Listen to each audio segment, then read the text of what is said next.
Srila Prabhupada ki, Srimad Bhagavatam ki, Go Premananda. Om Namo Bhagavate Vasudevaya. Om Namo Bhagavate Vasudevaya. Om Namo Bhagavate Vasudevaya. Om Namo Bhagavate Vasudevaya. Om Namo Bhagavate Vasudevaya. Om Namo Bhagavate Vasudevaya. Prabhu, when after we do the English translation of the verse, can you turn the page for Prabhupada? Yes. Thank you. Narayanam Namaskritya Naram Chaiva Narottamam Devin Saraswati Vyasam Tato Jayamutiriye.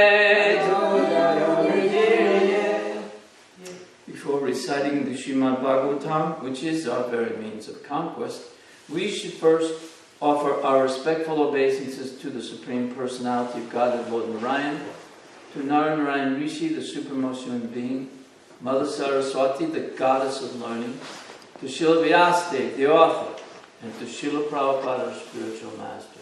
Nama Om Vishnuvadaya Krishna Vasaya Bhutale Srimati Bhaktivedanta Swaminiti Namane Namaste Saraswati Devi Gauravani Pacharine Nivasesha Sunyavadi Paschatari Siddharthi.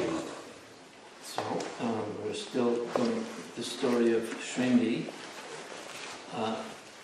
in chapter 18. But, do you remember the end of the class yesterday? Lungi Ganesh Prabhu asked a question about Shringi's father being Yogamaya Mayamaya. And then at the end of last week's class, this subject came up about the jivas coming from the Brahmajyoti or from the spiritual sky. In research yesterday, I found a purport that resolves both of those issues. Wow. Although I want to speak about this verse, I couldn't believe it's like a 2-page purport, and it's in the chapter the son of Drona is punished, Ashvatthama, and it was at the beginning, and I was just reading the whole chapter, and then I couldn't believe this purport just totally answers both questions. So I don't know if I should. I'm going to do the verse, read the purport, speak a little bit about it, and then try to fit that thing in there. For those of you who have been regularly coming, you might find it interesting. I know I found it. It was a really solid. What was the question about Shringi's father? Was he in Mahamaya Yogamaya? Oh, yeah. Remember that part? And then the other one was that came up. You mentioned that in the Gaudiya Math, or I think you said it was the Gaudiya Math. There were some people that were saying, and Mahalakshmi said also. Mahalakshmi Prabhu said that there was in Mayapur someone was saying that there's this discussion of whether the jivas are coming from Brahmajyoti or from, and that purport, although it doesn't say like that there's a discrepancy in the Vaishnava philosophy, but if you read the purport, there's no doubt that we came from the spiritual world. It's just like perfect. It's one of those super soul moments, So I thought it would be nice to read it and just do this as well. We have, so it's text 37. So please repeat. Iti Langita Maryandam. Is that? Yeah, Maryandam. Yeah. No, it's no N. Maryandam. What? There's no N. Maryandam. Okay. Maryandam. Okay. Iti Langita Maryandam. Takshaka Saptame Hani Takshaka Saptame Hani Dangshati Sma Kulangaram Dangshati Sma Kulangaram Chodito Me Tata Druham Chodito Me Tata Druham Ittilam Gita Mayadam Takshaka Saptame Hani Dangshati Sma Kulangaram Chodito Me Tattadruham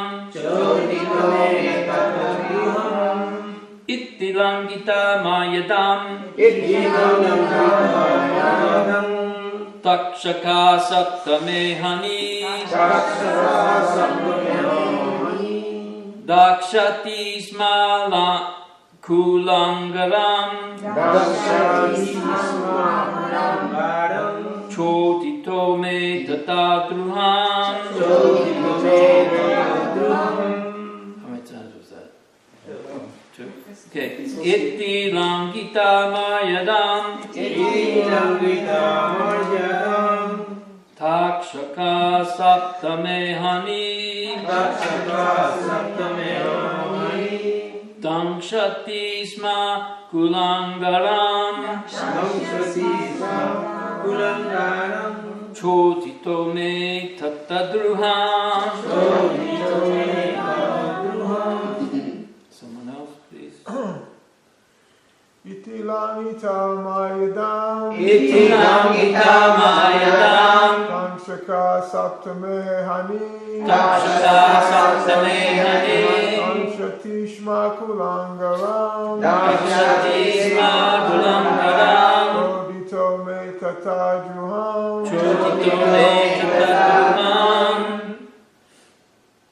Ittilam Gita Mayadam Takshaka Saptame Hani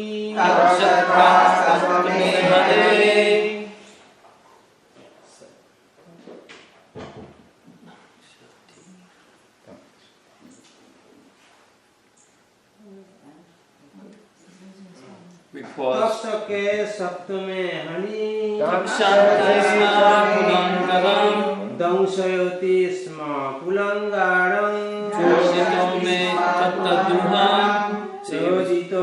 Tattadruham. Chodito Me Tatadruham See, he was coming from Bengal. The reception was a little delayed.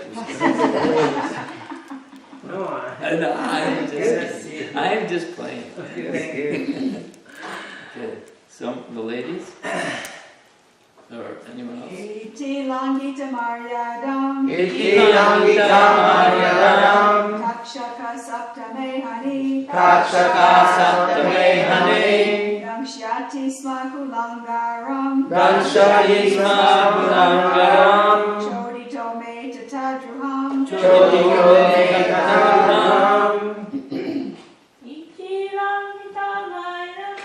Ittilam Gita Mayadam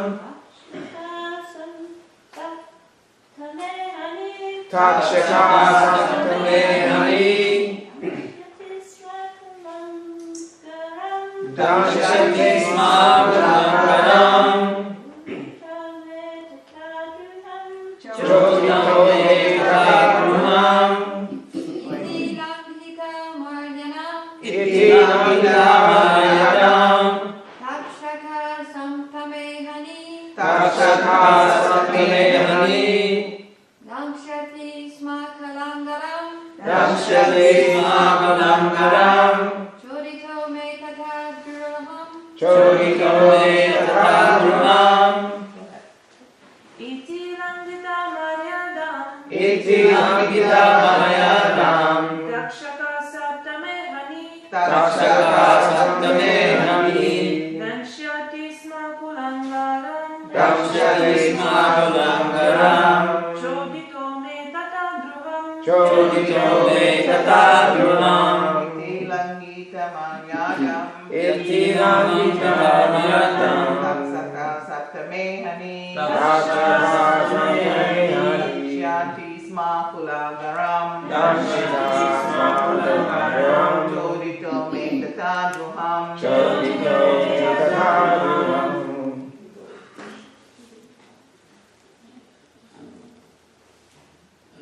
Okay, so let's do this. I think I prepared for the wrong verse. The big one. It can The happen. big curse I The left for curse. you. So you could Forget the curse. say it really dramatically. Okay, well anyway, It's like being one of these. yeah, old age is fun. Oh. So anyway, the word meaning. Iti, thus, Thus. Langita, Langita, surpassing. surpassing. Mayadam, etiquette. Etiquette. Takshaka, Takshaka, snake bird. snake bird. Saptame, Saptame, on the 7th. on the 7th. Ahani, Ahani, day. Dakshati, Dakshati, will bite. will bite. Sma, Sma, certainly. certainly. Kula Angaram, Kula the Angaram, wretched of the dynasty. the wretched of the dynasty. Chodita, Chodita, having done. Nay, may, my. my. Tattadruham, Tattadruham, enmity towards the Father. enmity toward the Father. So I'll say, and then you repeat. Please. The Brahmana's son cursed the king thus. Cursed the king thus. On the 7th day from today, On the 7th day from today, a snake bird a snake bird will bite will bite the most wretched one the most wretched one of that dynasty, of that dynasty. Maharaj Purikat. Maharaj, Because of having broken the laws because of having broken the law of etiquette by insulting my father. by insulting my So this is, he's with his thread, touching the water from the river. He was down by the river. down by the river. The Brahmana's son cursed the king thus. On the 7th day from today, a snake bird will bite the most wretched one of that dynasty. The most wretched one of that dynasty, Maharaj Purikat, because of having broken the laws of etiquette by insulting my father. Hey, Krishna. That's why you had to have this one. Did I? Yeah, because if I had done it, it wouldn't have been so. No. That little boy had such a strong voice. Well, he Sounded was. like me. But he could also do a Brahmastra curse. So he obviously this was at the end of Dwapara Yuga. So he was rapidly maturing. He was Yes, Prabhu. Or else I could do it more like, on the 7th day from that today, a snake bird will bite the most wretched. I don't want to make a mockery of it. I did it the way. It was potent, whatever. So, anyway, Srila Prabhupada's divine purport. Jai Srila Prabhupada. Someone told me once, Prabhupada said that, one of these Prabhupada says, but that these purports are my emotional ecstasies. Thus, the beginning of the misuse of Brahminical power began. And gradually the Brahmanas in the age of Kali became devoid of both Brahminical powers and culture. The Brahmana boy considered Maharaj Purikat to be Kulangara, or the wretched of the dynasty. But factually, the Brahmana boy himself was so because only from him did the Brahmana caste become powerless, like the snake whose poisoned teeth were broken. Like the snake whose poisoned teeth was broken. The snake is fearful as long as his poisoned teeth are conquered. What? Bear. The, Bear. well, I'm skipping. The snake is fearful as long as his poisoned teeth are there. Otherwise, he is fearful only to children and me. The personality of Kali conquered the Brahmana boy first, and gradually the other castes. Thus, the whole scientific system of the orders of society in this age has assumed the form of a vitiated caste system, which is now being uprooted by another class of men similarly influenced by the age of Kali. One should see to the root cause of vitiation and not try to condemn the system as it is without knowledge of its scientific value. I did. I actually studied for 41. You're ahead. I'm ahead of myself. I'm ahead of my time. So, anyway, it doesn't really make it much different. Anyway, Om Agyantam Manantasya Gyananjana Salakaya Chakshodam Malitam Jena Tasmai Shri Gurave Namaha.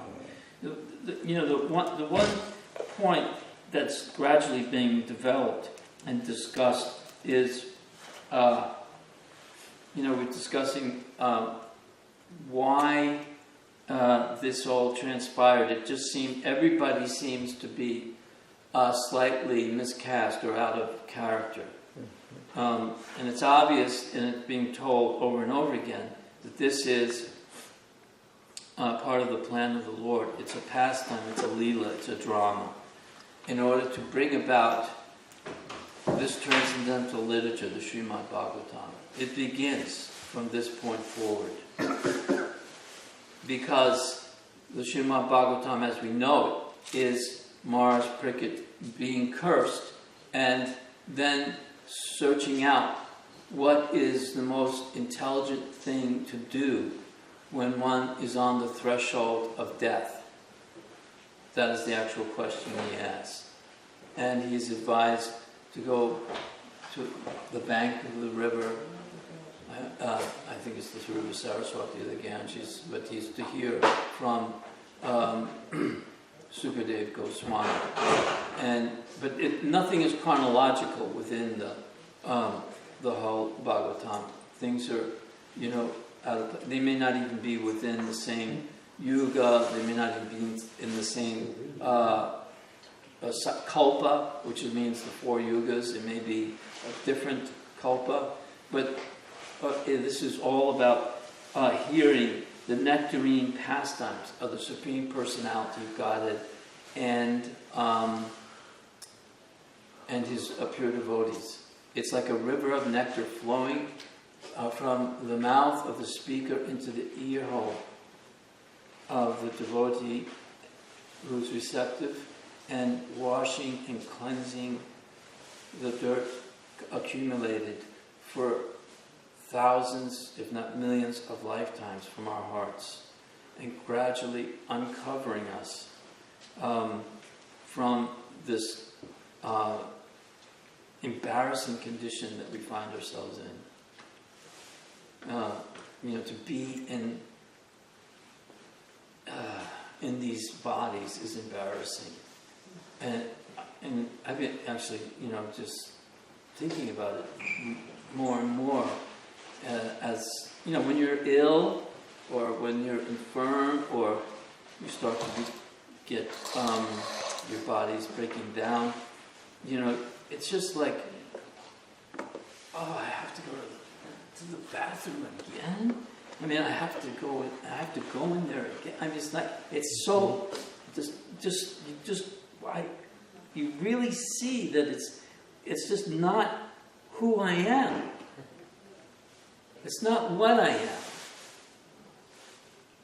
It's like I have this giant tumor That's actually the body's like the material body's literally a spiritual cancer on the soul. These bodies are tumors for the soul. That's what they are. Just varieties of... Of course, I just walked into an area where I wasn't planning on speaking about, so...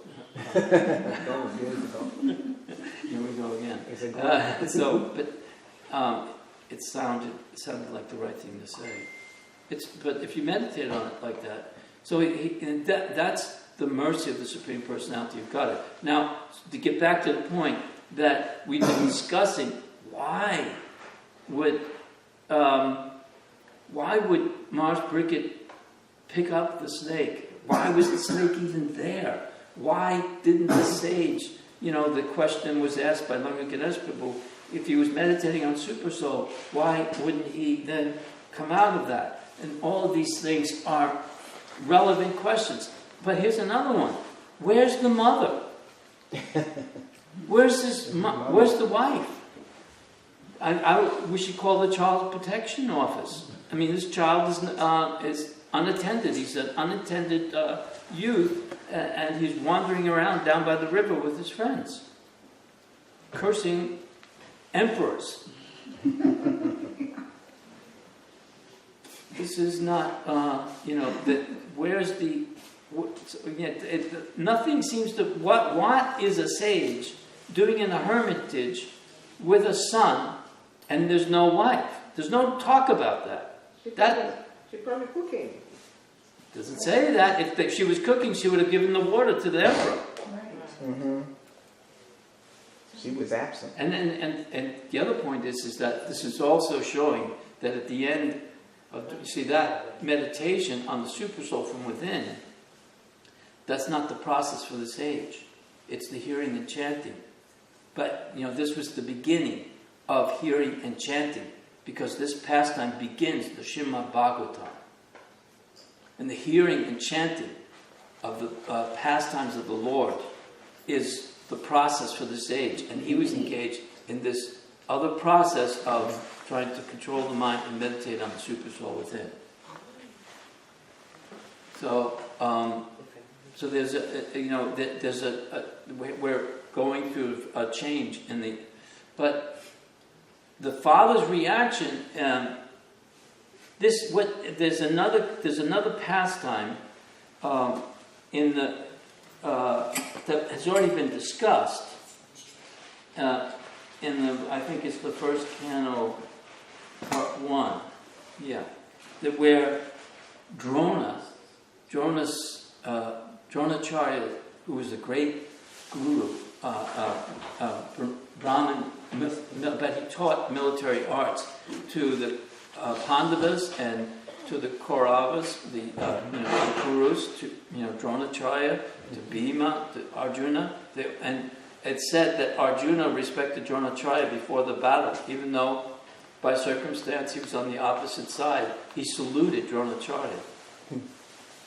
So he was a very qualified Brahmin, and his son does a most abominable act. And he's the son of a qualified Brahmin, just as Shringi is the son of a qualified Brahmin. Only the circumstances are different. His father is now dead. He's an adult, Ashvatthama. And what he did was so, it's beyond, it's so abominable. It's such an atrocity. He beheads the 5 sleeping sons of the Pandavas. And he thought that this was going to please Duryodhana. Duryodhana is lying on the battlefield with a broken back after being defeated by Bhima. And he's in agony. And Ashvatthama comes to give him the good news that I just beheaded the 5 sleeping sons of the Pandavas. And Duryodhana just is completely over. His lamentation in pain increases tenfold. 1,000-fold. How could you do that? Because this means it's the end of our line, our heritage. Even he could see this is the worst thing you could have done. And Draupadi was thrown into complete agony and initially she wants him captured and she wants him punished on this day. And then I can't remember if it's Arjuna or Bhima. I think it's Arjuna. He vows that on this day I will capture him. I will execute him. We will perform the funeral ceremony for our sons, and I don't know the 5 sons if it's from one of the Pandavas or from one from each. I don't know those details from the Mahabharata, but they're referred to as the sons of the Pandavas. And so while we are observing the funeral rites for our deceased sons slaughtered by this animal, Ashvatthama, this Dvijabandhu, unqualified son of a Brahmin, we will put the ashes in the river and you will be standing on the head of Ashvatthama. So they go, Krishna and Arjuna go off. Bhima also goes off. And they see him at a hermitage. There's a big scene with the Brahmastra. But anyway, they finally capture. Arjuna captures Ashvatthama and he ties him up just like an animal. Now, I when he says just like an animal, of course I see tying up like this, but he could have also had him tied up with his ankles to his hands. It doesn't state. Or no, from the back. I was thinking that would be even more humiliating.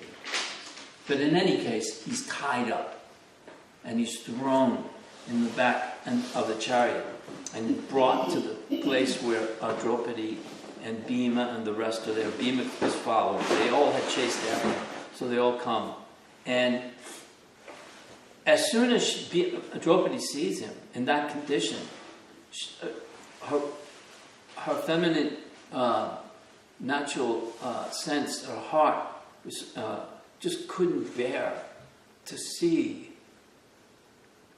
that the son of, that Ashvatthama's mother would have to experience the same pain that she is experiencing now.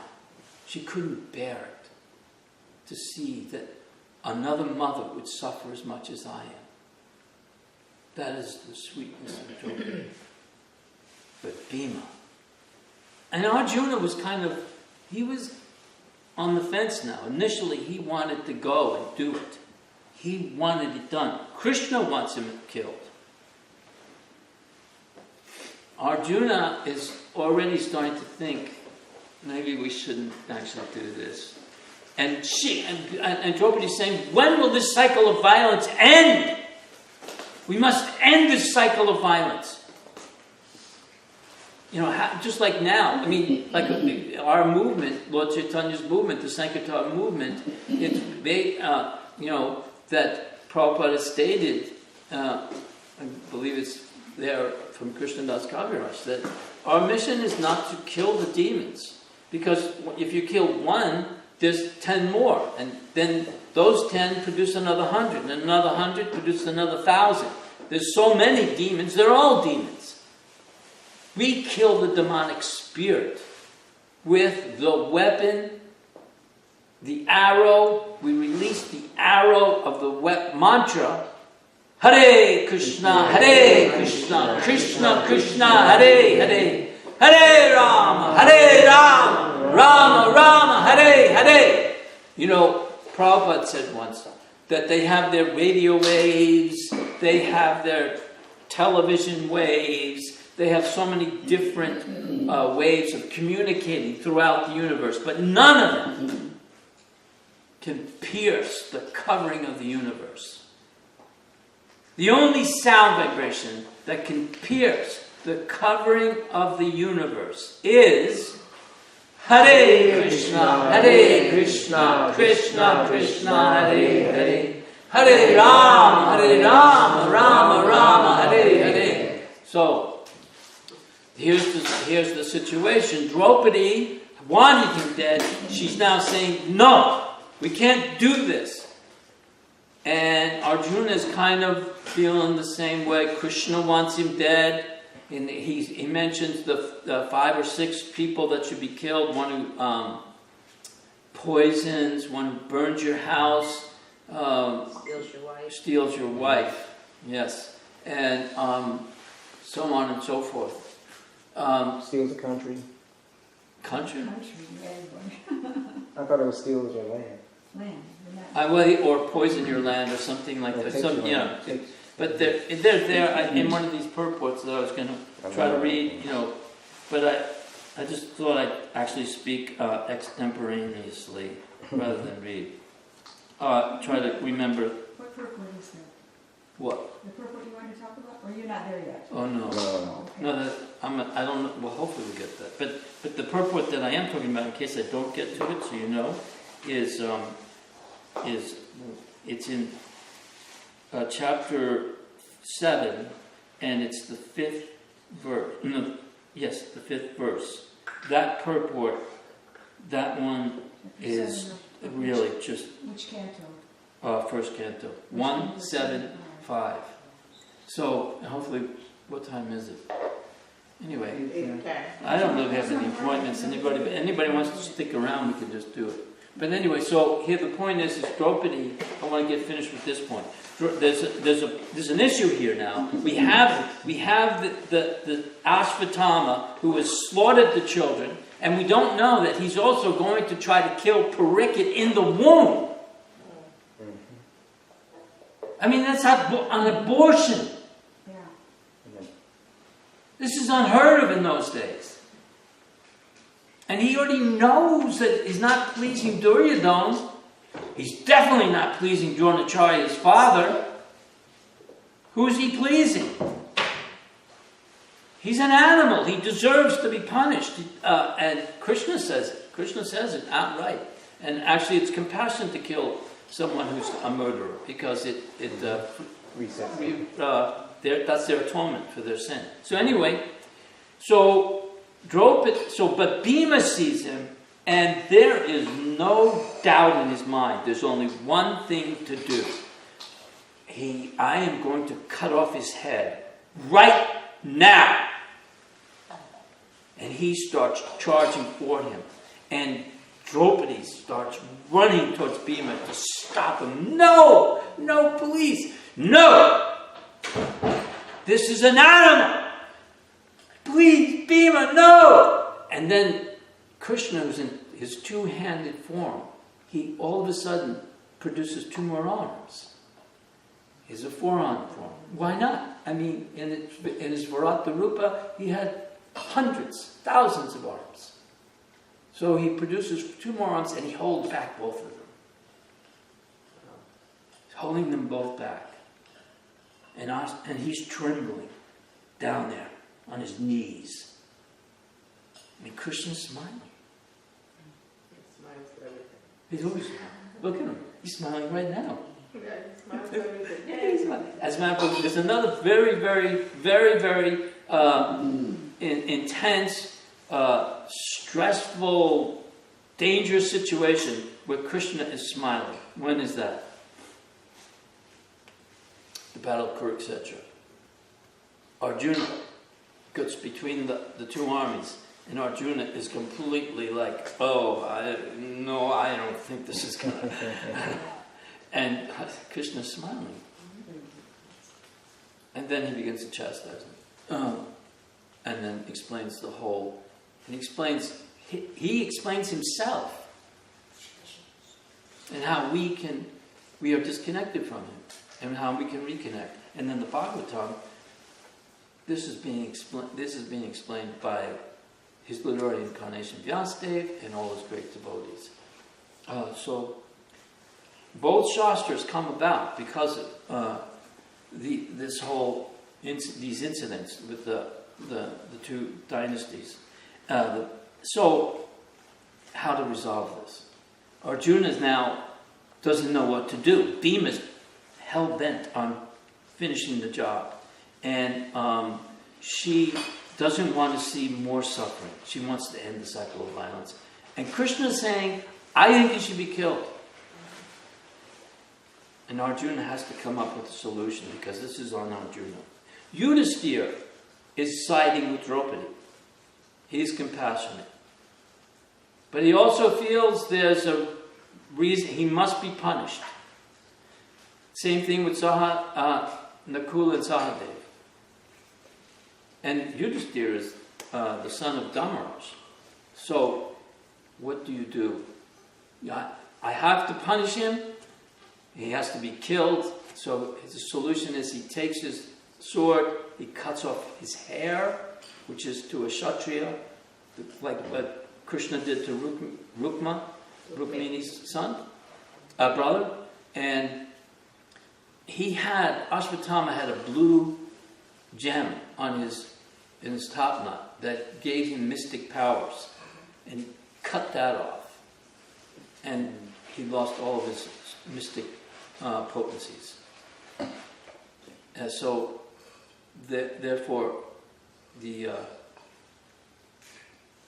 were able to resolve the discrepancy within the family. I don't know if Bhima was completely satisfied with that solution, but but in this particular pastime, the father is lamenting. How would you even consider? It's just a mild thing that he put a dead snake around me. He's the best of the human beings. He's the righteous king who's Krishna personally protected within the womb. And has protected all of us so that we've had a very peaceful civilization and able to perform our rituals, and everyone's been able to perform their occupational duties. Why? Who you think you are to curse the king? He's as good as God. But there's no mention that he gets any kind of punishment, as far as I know. He does? It's very troublesome, this whole episode for me too. I had to talk to Madhava Priya just 2 days ago. The whole thing, just like what you just said. Yeah. Like this king, he's not like an ordinary person. And then reverse this and see, like a normal person like you and me happen to be in the jungle or something, and we're hungry and thirsty. We come to a hermitage. We saw the Muni. We will not do this. We are normal people. I've asked him, will you do it? He said no. I asked them, they said no. Because we know this Muni is going to curse us. You know what I'm saying? We will not do it. We are ordinary people. But the king, what made him? What transpired? What went in him? Where and then how? That's one part. And then this other part, I was asking about this boy got any punishment. My husband says he was brought to the king. Madhava Priya says that he was not. He was some letter was written to the king about it. And that's where we stop. I'm still trying to research. But I know this, that there was an attempt to reverse the curse, and it could have been reversed, but Maharaj didn't want it. He didn't attempt it. There was a possibility he didn't attempt it.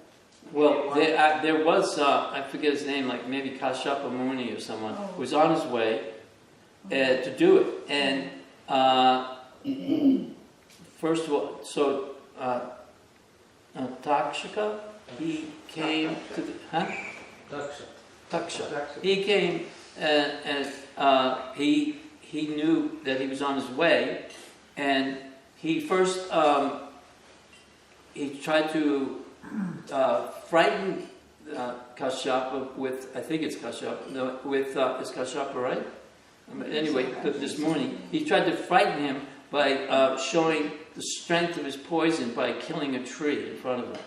And then he immediately revived the tree with his mantras. So now the Takshaka is not, he's thinking, oh, well, I got to think of something else. So then he offers a huge bribe. And he's not real. The Muni's not really interested in the wealth, but he thought maybe I should just count it, and therefore he's delayed. And this is in the 12th canto, and so he never makes it there. And the picture with the snake bird and Parikshit Maharaj in flames. It's not. He's a reptilian. He can change forms, and he actually walks up to him in the body of a Brahmin and bites him. But in any case, my understanding was that Parikshit Maharaj thought this is because this is the perfect opportunity. I know exactly when I'm going to die. I've said this before, and I'm not comparing myself, but the point is that when I was told back in 2011 that you should be dead right now, you could die today or tomorrow, maybe a year from now, maybe you'll live another 20 years, because right now you should be dead by all other calculations. And I thought, wow, this is my Maharaj Parikshit moment. This is perfect. I mean, that is what I've been waiting for my whole life. I've been working for this moment. And then but they were saying, you have to have surgery right now, you can't leave the hospital. And then I was saying, no, this is perfect. And then I looked at my wife, and I thought, okay, I still have some responsibilities to the surgery. But, that when you get to that moment, if you actually know, okay, this is it, then that's, and you can just fast and prepare. You have no appetite. And, and I've been talking a lot about letting go, in these last few classes, because everything is taken from you at the time of death. But then recently I've been talking, like looking around these two rooms that we live in, and we have so many things. Like I have all these clothes. Like I have a 3-piece pinstripe wool suit, from the days I used to do business, and it's really in good condition. I think, when am I ever going to wear it? And maybe I should just keep it. Maybe it'll be a funeral. I don't know. Maybe it'll be my funeral. Of course, I won't be in that. But then I was remembering, although it's still hard to do this, Sanatana Goswami, when he meets Lord Chaitanya, all he had was that one cloth. And Lord Chaitanya said, that is too opulent. Get rid of it. And I got all kinds of, sweatshirts and sweaters and kirtas and suits and sport jackets and hoodies. All kinds of things. Hoodies, yeah. Yeah, I have a whole thing. So, that's, you really, really don't, none of that, and, it's all time for letting go. But in any case, I was also going to talk about something else. Is there any questions about any of this? Yes? Can I have your hoodies? Yeah, sure. My son. No, he's got too much stuff already. Okay. Okay, I do have a... But anyway, so can I... Go ahead. I need serious questions. So, otherwise, I could start to try to read this purport. That'd be good. Okay, That'd be good. That'd be good. 3, what was it? 7? 157. 157. Okay. So this is because of a question that was asked by Lanka Ganesh Prabhu yesterday concerning why the sage, if he's meditating on Super Soul, why didn't Super Soul reveal to him that the king is in the hut? But and we started talking about Yogamaya and Mahamaya. Now I believe that this purport kind of resolves all of those things. This is the verse to this is. Okay, if you want to have a conversation, go somewhere else. Okay, thank you. Due to this external energy, the living entity, although transcendental to the 3 modes of material nature, thinks of himself as a material product, and thus undergoes the reactions of material miseries. I'll say it again. Due to this external energy, the living entity, although transcendental to the 3 modes of material nature, thinks of himself as a material product, and thus undergoes the reactions of material miseries. Purport. The root cause of suffering by the materialistic living beings is pointed out with the remedial measures which are to be undertaken, and also the ultimate perfection to be gained. By the way, this is where Narada Muni is explaining to Vyasadeva how to prepare to go and meditate and have the Srimad Bhagavatam revealed to him. And he's now going to begin to write the Srimad Bhagavatam. But it's also in the title of this chapter is the son of Drona punished. Because that's where, anyway, that's what it's called. Anyway, so the living being is by constitution transcendental to material engagement. But he is now imprisoned by the external energy, and therefore he thinks himself one of the material products. And due to this unholy contact, I love that line, and due to this unholy contact, the pure spiritual entity suffers material miseries under the modes of material nature. The living entity misunderstands himself to be a material product. This means that the present perverted way of thinking, feeling, and willing under material conditions is not natural for him, but he has his natural way of thinking, feeling, and willing. You see, he has a natural way. He wasn't just a spark in the Brahmajyoti. It says normal here. Does it say natural? Yeah, normal, you're right. Oh, okay. But, normal now. But anyway, his normal way.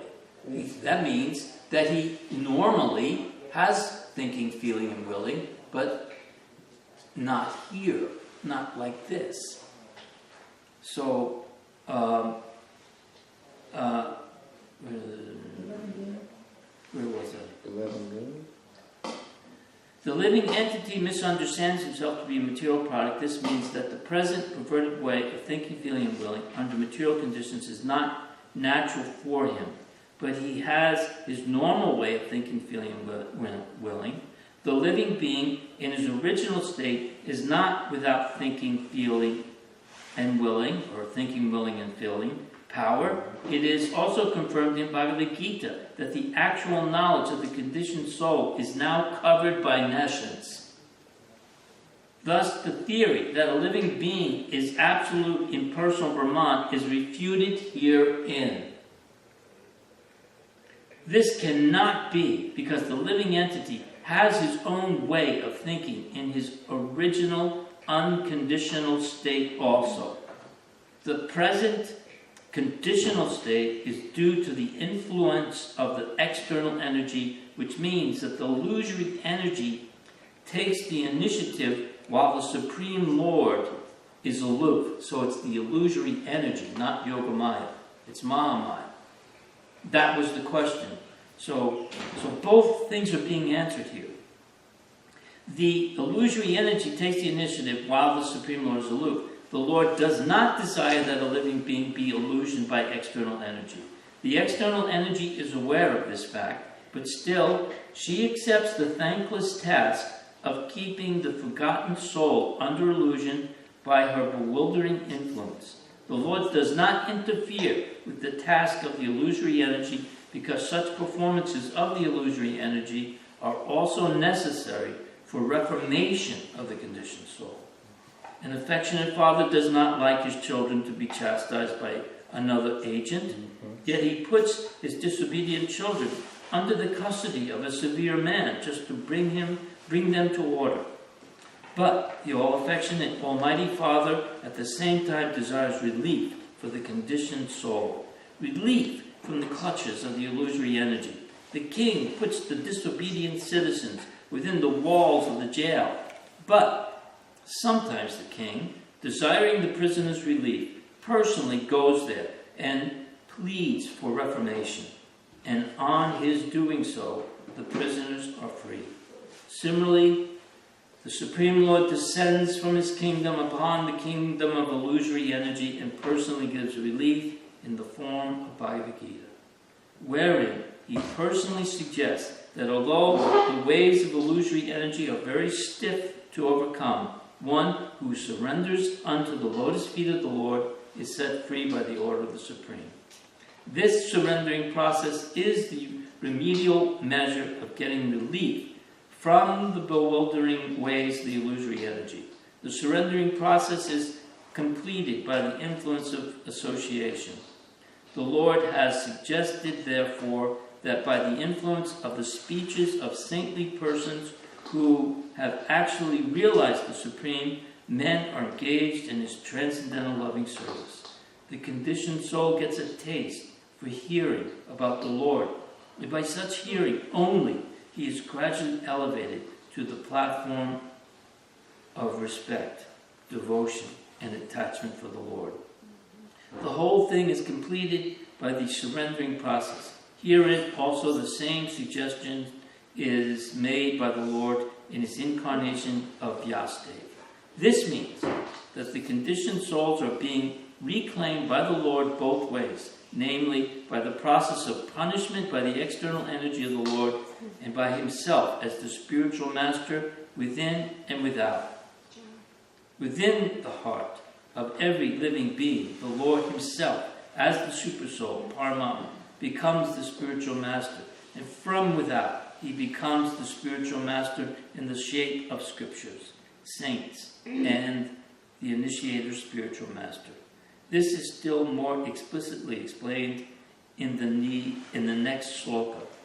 Personal superintendence of the illusory energy is confirmed in the Vedas, the Kena Upanishad, in relation to the demigod's controlling power. Herein also it is clearly stated that the living entity is controlled by the external energy in a personal capacity. The living being, thus subject to the control of the external energy, is differently situated. It is clear, however, from the present statement of the Bhagavatam, that the same external energy is situated in the inferior position before the personality of God or the perfect being. The perfect being or the Lord cannot be approached even by the illusory energy, who can only work on the living entities. Therefore, it is sheer imagination that the Supreme Lord is illusioned by the illusory energy and thus becomes a living being. If the living being and the Lord were in the same category, then it would have been quite possible for Vyasadeva to see it. And there would have been no question of material distress on the part of the illusion being, for the Supreme Being is fully cognizant. So there are so many unscrupulous imaginations on the part of the monists to endeavor to put both the Lord and the living being in the same category. Had the Lord and the living being been the same, then Srila Sukadeva Goswami would not have taken the trouble to describe the transcendental pastimes of the Lord, for they would all be manifestations of illusory energy. Srimad Bhagavatam is the summum bonum remedy for suffering humanity in the clutches of Maya. Srila Vyasadeva, therefore, first of all, diagnosed the actual disease of the conditioned souls, i.e., or that is, thus they are being illusioned by the external energy. He also saw the perfect Supreme Being from whom illusory energy is far removed, though he saw both the disease-conditioned souls and also the cause of the disease. And the remedial measures are suggested in the next verse. Both the Supreme Personality of Godhead and the living beings are undoubtedly, qualitatively one, but the Lord is the controller of the illusory energy, whereas the living entity is controlled by the illusory energy. Thus, the Lord and the living beings are simultaneously one and different. Another point is distinct herein, that external relation between the Lord, or that eternal relation between the Lord and the living being is transcendental. Otherwise, the Lord would not have taken the trouble to reclaim the conditioned souls from the clutches of Maya. In the same way, the living entity is also required to revive his natural love and affection for the Lord. And that is the highest perfection of the living entity. Srimad Bhagavatam treats the conditioned soul with an aim to that goal of life. I mean, so that answers both points. That he was not under Yoga Maya, he was under the external energy, under the illusory energy. And it states very clearly that we are qualitatively one with the Supreme Personality of Godhead, and we have thinking, willing, and feeling here, but that is material, and then by this remedial process, we can start to think and will and feel normally again, and revive our eternal relationship with the Lord. So there's no question that we are just particles of light who have now descended into the muck and mire of the inferior energy, and now we're going to evolve out of it. We have the same quality of the Lord, and there's some place in one of Prabhupada's books, and I always forget where it is, and I always tell myself I will never forget this place, but I always do. It says that we have the same quality as the Supreme Lord, but not the same quantity. And one of the qualities of the Lord is He's the Supreme Ishvara. And occasionally, the Jiva wants to act on that quality. Ishvara means controller. So we occasionally, and not necessarily every one of the living entities, but sometimes the living entity wants to see what it's like to be the Ishvara. Therefore, this material world is created for us to come and try to control things. And instead we're controlled by it. And that's my story, and I'm sticking to it. Jai. Srila Prabhupada ki jai. Srila Vyasti ki jai. Hare Krishna. Can I make a comment? Yes. In 410 purport, Bhagavad Gita 410 purport, there's this discussion of attachment, fear, and anger, which can be overcome by hearing about Krishna and developing love for him. So in the purport, Prabhupada explains that attachment is lust, or the hope that you can get pleasure this way, materially. Fear is when you find out it doesn't work, so you become afraid to be a person. So then you want everything to be impersonal. But because we've been experiencing pain by being a person. So that those who want to believe that we came from the Brahma Jyoti are perhaps somewhat influenced by that fear. Right. So we don't really want to be persons or something. Well, that's what my understanding has been, that that's the principal reason someone wants. Because being a person is so painful. The thought of liberation, meaning that I now have to be a person again, is no. Oh, also, they want that we came from that because they want it to be not our fault. Yes, Because they have experienced that we make mistakes and have pain. And they want to be rescued and go back to God and protected forever from ever having even an opportunity to come here. And it would also mean, it could mean then, that Krishna is himself just a manifestation of the impersonal Brahman. Yeah, that's what the total impersonalists. So it is not the Vaishnava Siddhanta. Let it be said, let it be written, let it be forever buried. This thing keeps popping up. It's a strong current, believe it or not, that people will go in There was a whole big discussion of it back in the 90s. There was a discussion of it right after Prabhupada left. You can turn that off, yeah. I didn't know it was still on.